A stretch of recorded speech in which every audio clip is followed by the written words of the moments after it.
Star teachers, YouTube वाले star teachers जिनको कुछ जानना ना बॉडी, कभी ब्लैक बोर्ड लेकर कुछ एक्सप्लेनर बना। मीडिया और आपके जैसी चाटुकारी मीडिया में भी होता है, पता है आपको, ये समझना पड़ेगा। जिस तरीके से आप कह रही ना व्यूज के लिए, आप टीआरपी के लिए किस तरीके से स्टूडियो के अंदर घमासान कराती हैं वो दुनिया ने देखा है कि कोई लॉजिक नहीं, सिर्फ उलूल जुलूल बातें। ये पत्रकारिता है तुम्हारी, इसको नंबर मिलने चाहिए। ये पत्रकारिता है, ये देखिए जानबूझ से स्ट्रीट फूड नहीं है, ये इमोशन है। ये मैं गाली नहीं दे सकता, गाली नहीं देता। फैमिली देखती है, वरना मैं ऐसे गाली दूं, ऐसे गाली दूं ना, जिंदगी भर याद रखें। ये यूट्यूब वाले स्टार टीचर्स जिनको कुछ जानना ना कौड़ी, कभी ब्लैक बोर्ड लेकर कुछ एक्सप्लेनर बनाते हैं, खाली व्यूज बटोरते हैं, उटपटांग ग्रैब्स लिखते हैं और उसके बाद से अपने आप को इतना महारथी समझने लगते हैं कि कुछ लोग उनको फॉलो करने लगते हैं उनके तमाशे की वजह से, और फिर वो जाकर जहां पर जो आता है वो बोलते हैं और उसके दम पर फिर वो पैसे वसूलते हैं, छात्रों से वसूलते हैं। ये सबसे बड़ी चिंता की बात है। ये जो एक्सप्लेनर बनाने वाले यूट्यूबर्स हैं और जो शिक्षक हैं, उनमें फर्क है। वो फर्क सबको समझना पड़ेगा। ये जो आकर पैसों के लिए अपना धंधा बना रहे हैं एजुकेशन को, वो एक तरफ है, और इसी वजह से स्कूल्स, कॉलेजेस, यूनिवर्सिटीज में पढ़ाई नहीं होती है।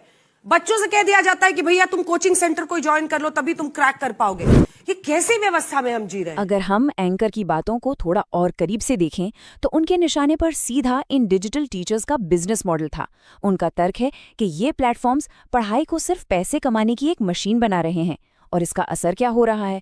असर ये हो रहा है कि स्कूलों, कॉलेजों और यूनिवर्सिटीज की असल पढ़ाई से बच्चों का ध्यान भटक रहा है। एंकर का साफ कहना था कि इन यूट्यूबर्स ने बच्चों के दिमाग में ये बात डाल दी है कि बस कोचिंग सेंटर ज्वाइन करो और परीक्षा पास कर लो।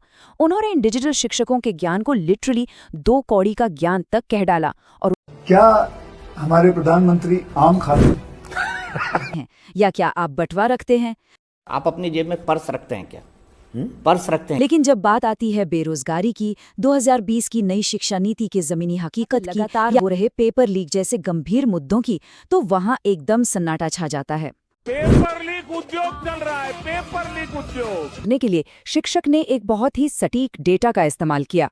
मीडिया, जिसे हम अक्सर लोकतंत्र का चौथा स्तंभ कहते हैं, उसकी असलियत दिखाते हुए उन्होंने प्रेस स्वतंत्रता सूचकांक यानी प्रेस फ्रीडम इंडेक्स का हवाला दिया।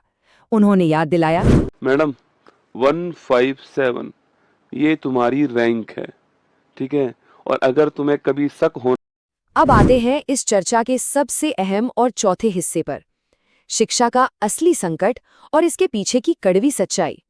जरा इस आंकड़े पर गौर कीजिए, 80 से भी ज्यादा। शिक्षक द्वारा बताया गया ये नंबर सच में रोंगटे खड़े कर देने वाला है। क्या आप अंदाजा लगा सकते हैं? पिछले सिर्फ 7 सालों के अंदर 80 से ज्यादा परीक्षाओं के पेपर लीक हो चुके हैं।